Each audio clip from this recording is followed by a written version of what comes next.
Okay, so yes, welcome 2020. I want to work on trying to be a good live streamer. I don't know what that means with the daily BA and behavior analysis, but that's kind of the goal here. So what I have is a few different things in store today. I'm going to talk about goal setting frameworks. I'm going to talk about my 2020 kind of look back on goals of this channel. I'm going to extend that into other areas of behavior analysis as well. I'm also going to look at 2021 goals, things that are coming down the pipeline, things I'm excited for that I'm involved with that are related to behavior analysis in any sort of way. And then I'm also going to do a little bit of a deeper dive on look back into 2020. So it's going to be kind of like two parts, but I'm going to look at accomplishments. Then I'm going to do a little bit of a Patreon recap. And then I'm going to move it into what I consumed in the past week, this new series that I want to kind of start. Pretty excited for that. And then talk about some of the future things that I want to hopefully accomplish and do. So that's what's in store today. That's what's going on. We're going to start with goal setting frameworks. All right. So goal setting frameworks are a really interesting area for me. So for example, New Year, just January 1, right? A lot of New Year's resolutions, things that people talk about. The biggest thing that I often hear is SMART goals. This format of they need to be specific, measurable, attainable, realistic, and timely. There's some alterations around there, but something like that. People are like, you set your goals, and that's how you go about, having something that's more achievable. There's other things you can do, talking to others, sharing them, etc. This is an area that behavior analysis could do a whole lot of work in. I think it would be fantastic to really dive into. And that's something I want to do in 2021. I want to build a self-management course that actually helps people. Because when you're talking about something like tools and strategies to help people, whether it's self-help, motivation, New Year's resolutions, they're usually just a catch-all for a whole lot of different strategies that people have found that work for them. It doesn't necessarily like motivate you in the moment, but it's like, hey, this is what worked for me.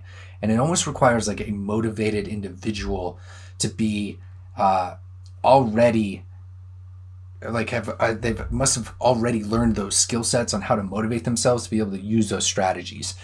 So SMART format, these sort of things, they're cool, but I don't think that they really are the essence of what it is that we could be doing as a field to help push self-management development. It requires an actual framework. And one of those that's really interesting was actually this here. So let me see if I can switch over. Bam, check this out. Look at this stream. Okay, so what I think is really interesting here is that you can reframe goal setting. And there's a particular article here by this Jonas Romero and Nicholas Tornicke. Tornicke wrote Learning RFT, Great Behavior Analysis Introduction to Relational Frame Theory book. And in this, I wanted to read a few things real quick. But the point here is that you can check this out. It's free. Here's the title of it. There's a PDF. And they frame goal setting in a very, very different way than what most people are used to. And so they talk about a couple things. I've actually brought this into some self-management stuff that I've done in the past. So a while ago, it's still up on here. We ran this workshop, Shane Spiker and I. It was really fun. And we talked about during this some self-management type things, including goal setting and how to have a goal. Yo, Janice, what's up? Thanks for jumping into the stream. I will share that link with you all right now because I have a moment to do so. Boom, there it is. So kind of the synopsis of this. It's a fantastic read. Make sure you go check it out. But on having a goal, these goals as representations of behavior. They talk about Skinner, 1985, 1989, stated that while words suggest probable actions seem to point to the future, they are in fact referring to past consequences. So Skinner talks about rules as contingency specifying stimuli, that these things are shaped up through your interaction with the environment. And from there, they kind of alluded upon this because relational frame theory says it's a little, yes, it's your consequences, but they propose that it's through language, this arbitrarily applicable relational responding as to how these rules get formed. Yo, what's up, Marcia? Thank you for the kind words and welcome. Okay, so to follow Skinner in an analysis, goal statements are a form of human behavior that may in turn influence other behavior. So talking about goals is one functional class of behavior, and behavior under the influence of such talking is another functional class. So when focusing on what effects goals have on human behavior overall, what should be analyzed is not a goal as an object, but the relationship between these two functional classes of human behavior. It is thus a behavior-behavior relationship. So we talk about having goals, and then we have goal-directed behavior. There's differences here between these two. And oftentimes, New Year's resolutions, goals, things like that, you're talking about things that you would like to do. This is one functional class of behavior, but it's not the same as goal-directed behavior, like following your behavior being under the control of variables that we call rule-governed behavior. All right, so following these rules. And this is the big thing. So when I was talking about SMART goal format, SMART goal format, that specific, measurable, attainable, realistic, and timely, is super cool. But it's just that. It's kind of talking about like how you could potentially frame a goal to be able to achieve it, not the behavior of rule following to be able to achieve your goals. And that's the beauty of this article. They talk about those two, and they separate them real quick into two different types. There's one that really matters though. So they say if theorists are speaking in terms of rule-governed behavior, this phenomena would be considered in terms of augmentals. Augmentals, think about as verbal motivation operations. So motivation operations, MOs, are a term that behavior analysts use to be able to describe environmental variables that alter your behavior in the moment and alter the value of that behavior in the moment. So it makes something more or less valuable in the future, and it motivates you in the moment to be able to get more of that. Now, these motivative augmentals, like I said, they are from relational frame theory. They're positioned as like a verbal motivation operation. So these are things in the environment that we can find that will help be able to alter our behavior and motivate us, okay? So they had two types of augmentals, one that establishes something as valuable and one that motivates you, you start to engage in some sort of behavior.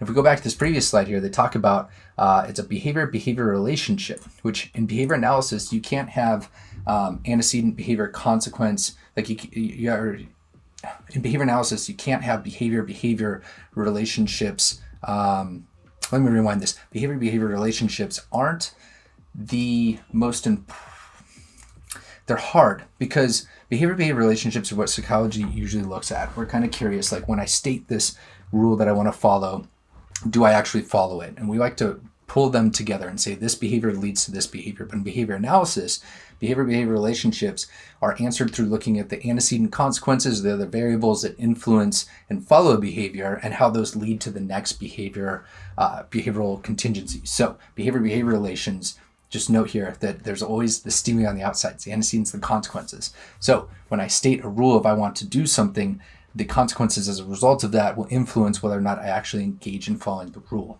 That's the kind of beauty of behavior relations and how they're broken down in behavior analysis. Now, that said, these goals, I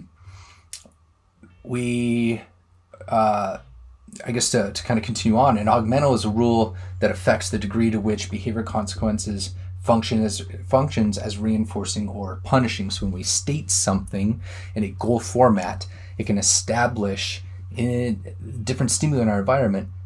They can establish these different stimuli in our environment as reinforcers or punishers. It can also be described as a form of verbal establishing and motivation operation. Talked about this, and these goals may serve important functions irrespective of whether the state described in the goal will be reached. Okay, so different way to be looking at these goals, that we have things that we can state that we want to achieve, maybe in like a SMART goal format, but then we have the behavior itself that's going to be motivated with it.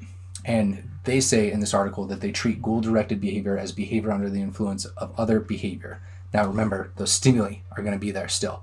That is verbal behavior, or rather more specific instances, that is the more specific instance of goal statements. So goal statements will function as rules, in other words, antecedents specifying behavior and consequence.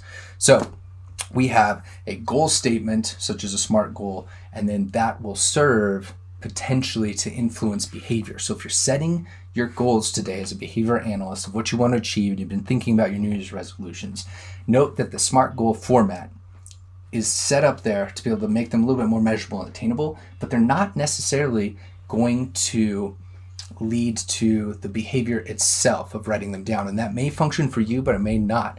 And you have to this is kind of the hard part. You have to be able to set your goals in ways that will motivate that behavior. For some people, smart format just doesn't work. It doesn't matter what the topography is. What matters is that you find a way that works for you, okay? And that's kind of, I guess, to rewind it back into the beginning of the segment, what it is that I'm interested in some of the complaints I have about self-management, self-help, and these sort of things, is that behavior analysis could offer, hey, yes, these SMART goals and these sort of things kind of could help, but really what we're interested in here is to what degree do those goals actually motivate your behavior, and how do you set those up on an individual level?